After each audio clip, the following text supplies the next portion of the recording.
This is Jeff and Jeremy in the morning.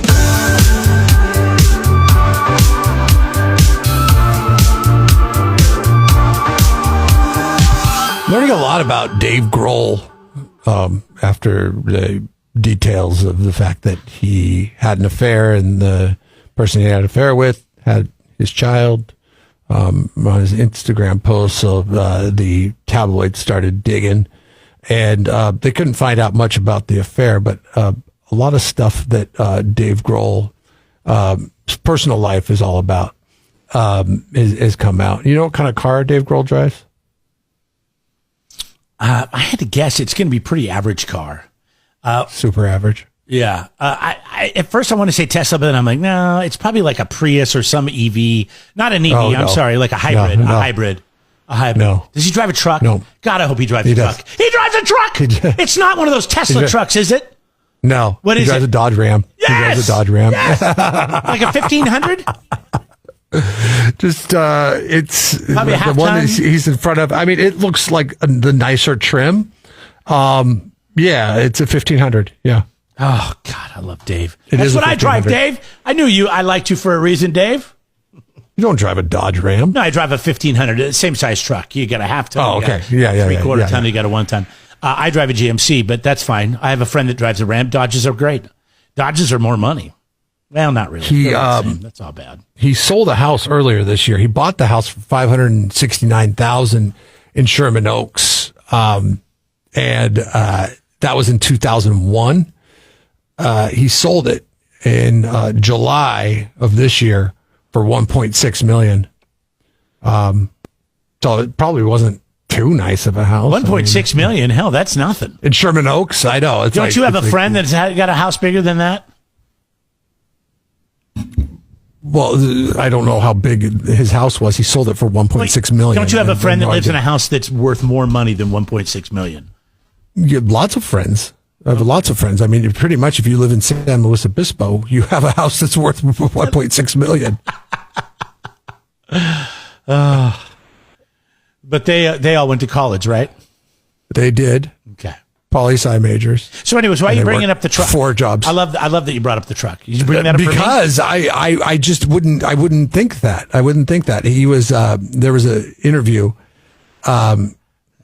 I was that afraid he did drove a back Tesla. I'm so glad he doesn't. in 2017. He says he doesn't agree with frivolous spending. He says, all the money I make goes straight in my bank account where it turns all moldy and smelly. I mean, I don't really spend a lot of money. I don't come from a rich family, but I've never had to worry about survival.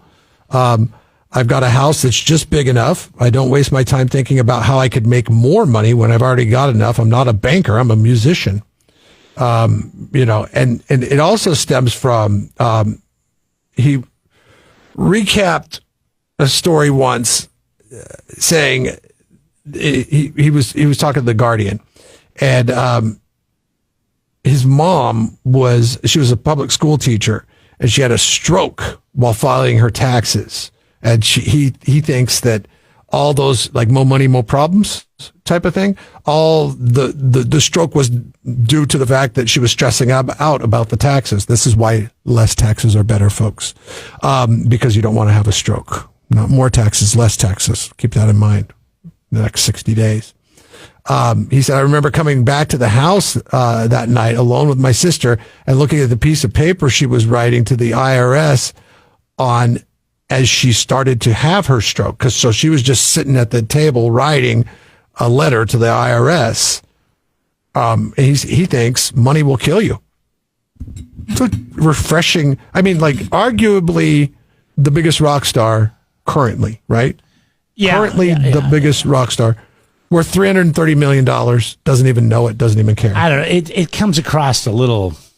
I mean, here's a guy with a ton of money telling you that money will kill you. There's people out there that are trying to feed their families, trying to afford. But he gas, does good. Trying to afford rent. I'm just saying it can come across a little insensitive to people that don't have money, that would like to have money. But I understand what he's saying. Money can't corrupt you. I understand. Him and the Foo Fighters spent like all day long on Thanksgiving. He does this all the time. They smoked 100 pork butts. Yeah, he does this a lot, actually. He doesn't just do it on the holidays. He does it all the time. He gets down into these soup kitchens. They smoke meat. And I think he did one with Guy Fieri. Guy Fieri does this. Oh, I'm sorry. Thing. I said it was Thanksgiving. It was on the Super Bowl. He did it during the Super Bowl. Like, he wasn't in Vegas. He could have been in Vegas. He could have been sitting there next to Kanye or Taylor Swift. Well, probably not Taylor Swift, but, I mean, he could have been there hanging out at the Super Bowl, and he wasn't. He was at a mission in Los Angeles with 100 pork butts that he smoked, and he had a little tailgate party for those people. I wish we could teach common sense in this country. I think there's a lot of people that don't have it. And if you have money and you have common sense, I don't think it hurts you. I think you're like Dave Grohl. I think he's a guy that's got common sense. He doesn't, he doesn't have some fancy, sports car. I'm sure if a police officer came up to him and asked him to roll down his window, he would do it. He would comply. It's just common sense. Common sense is something of the past, I feel. Hold on. This guy just had a baby with somebody that's not his wife. I didn't say he's not going to make mistakes. To come clean with it after the baby was born. You're right there. Okay. That wasn't a lot of common sense, was it? It's Jeff and Jeremy in the morning.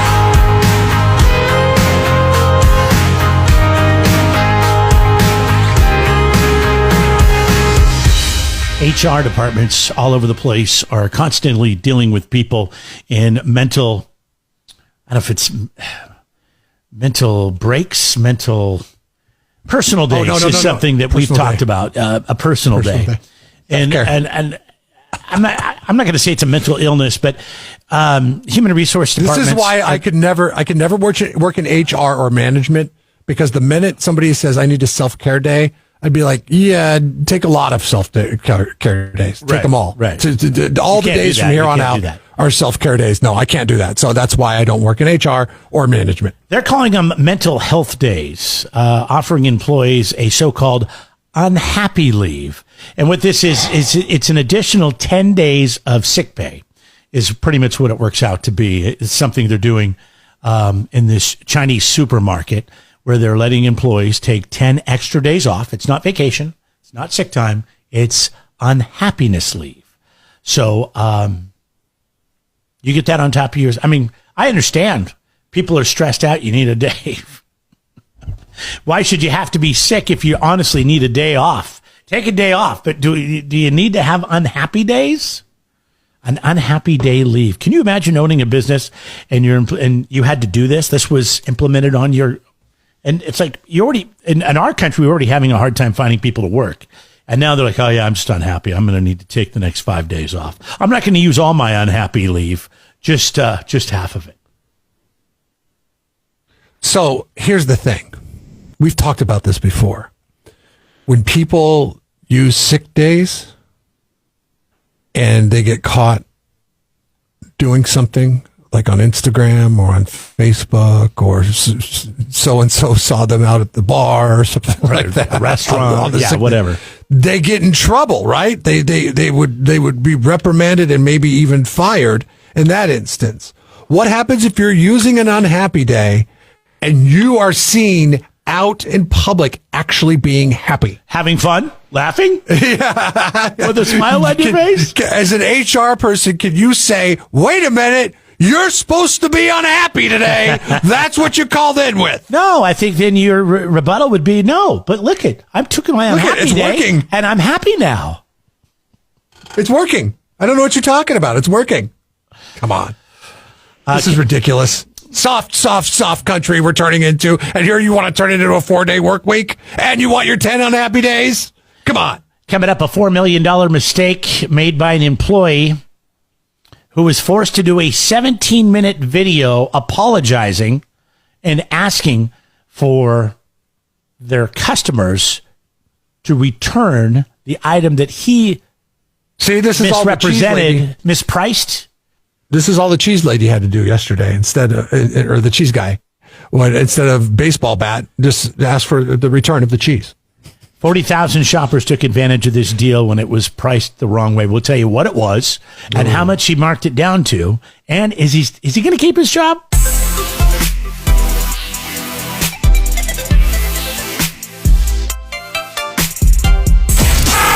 Jeff and Jeremy. So we were just saying that a Chinese company is going to be the first to use unhappy days. This is for a mental health day, they're calling it, like a personal day. We have people here that we work with say they're taking a personal day. And I'm not going to like dive into their personal life and ask them if that, but I'm very curious as an employee of this company. Is that something additional to sick or vacation? Or are you using a sick or vacation day when you need a personal day? We don't know. And I'm sure I could call our HR department in Bakersfield and ask them.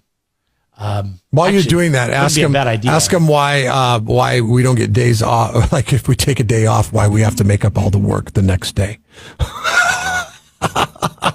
I hate taking days off because all it means is that I have to come back and do a lot more work. It's almost like you get punished for it. Yeah. Yeah. I don't know. Yeah. I don't know how HR would feel about that. Like, oh my God, 4 days vacation. I don't know if I could swing that, honey. Is there anybody else that when you go on vacation or you call in sick and because you're sick and you need a day off, dread it? It's like the rest of your week is just shot because you've got all this extra work you have to do because you got nobody there to pick up the slack?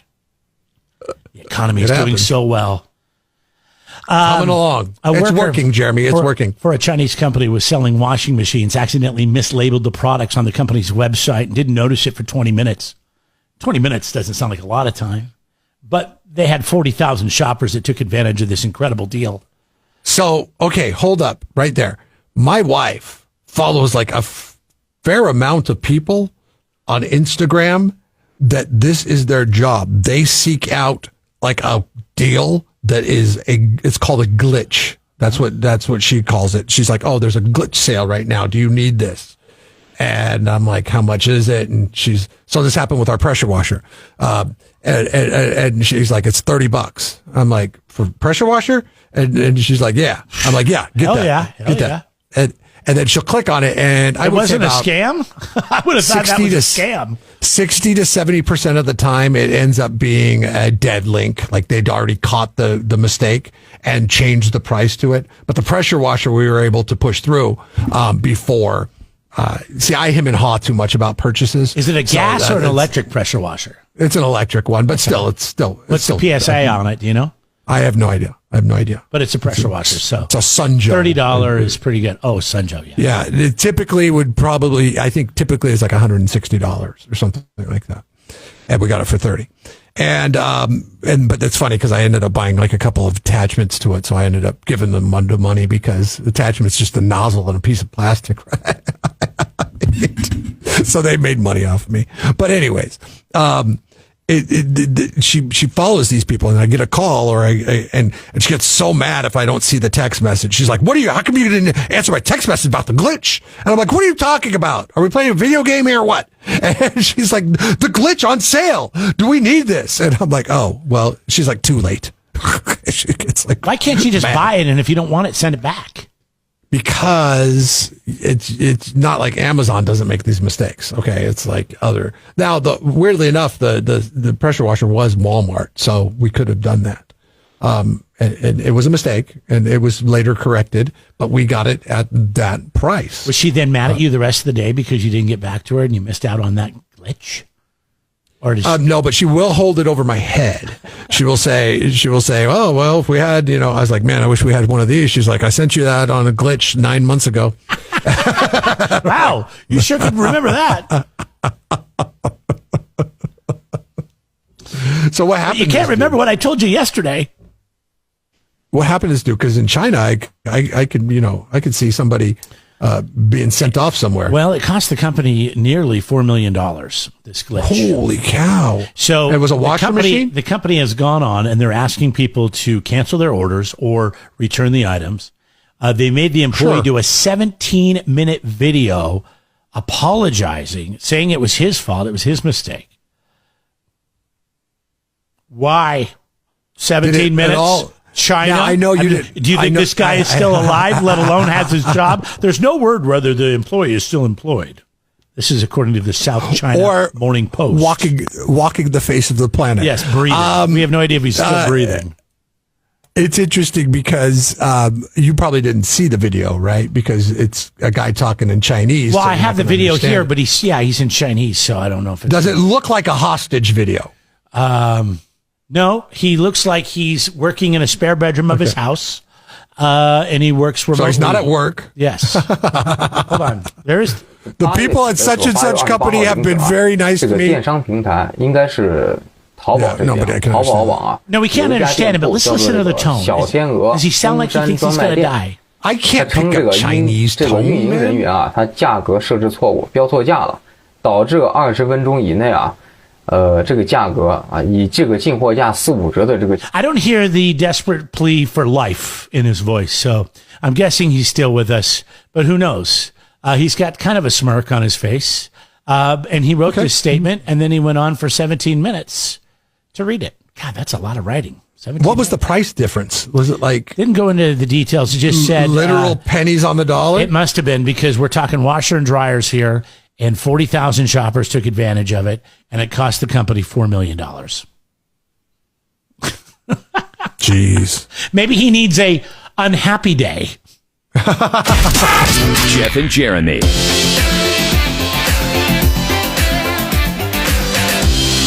So Campbell's Soup is getting ready to drop their soup. They're not dropping soup. They're just dropping the name soup. Because I didn't know the Campbell Corporation owns a lot of other things like Pepperidge Farm, like their breads and crackers. You don't like the fish, right? The goldfish? But that's Pepperidge Farm. That's Pepperidge Farm. Campbell's owns them. So they're just dropping the name Campbell's Soup and going with Campbell's. And they're going to put Campbell's, it sounds like, on everything. Because other products they have, Snyder's Pretzels. Are you a Snyder guy?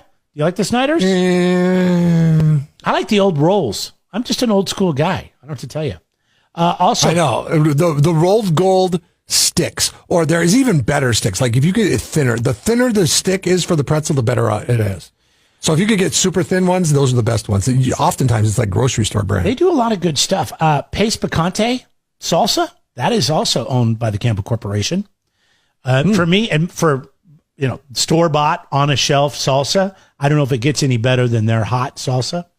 They own Pace? They own Pace, and they own Prego. If you like Prego spaghetti sauce. And my new favorite sauce. What is it your friend does? What is your friend does with Pace and a tri-tip? You said your friend does something with Pace and tri-tip. Oh, he just puts it in a slow cooker. Yeah, he puts it in the crock pot. He puts the tri-tip in there. He pours maybe a quarter to a half a bottle of the regular size medium Pace Picante salsa over the top, puts the lid on it, hits 8 hours, goes to work. Comes home. And it's ready by the time he comes home. It's all broken down. Yeah, it's really good. I have yet to try it. He's talked about it for years.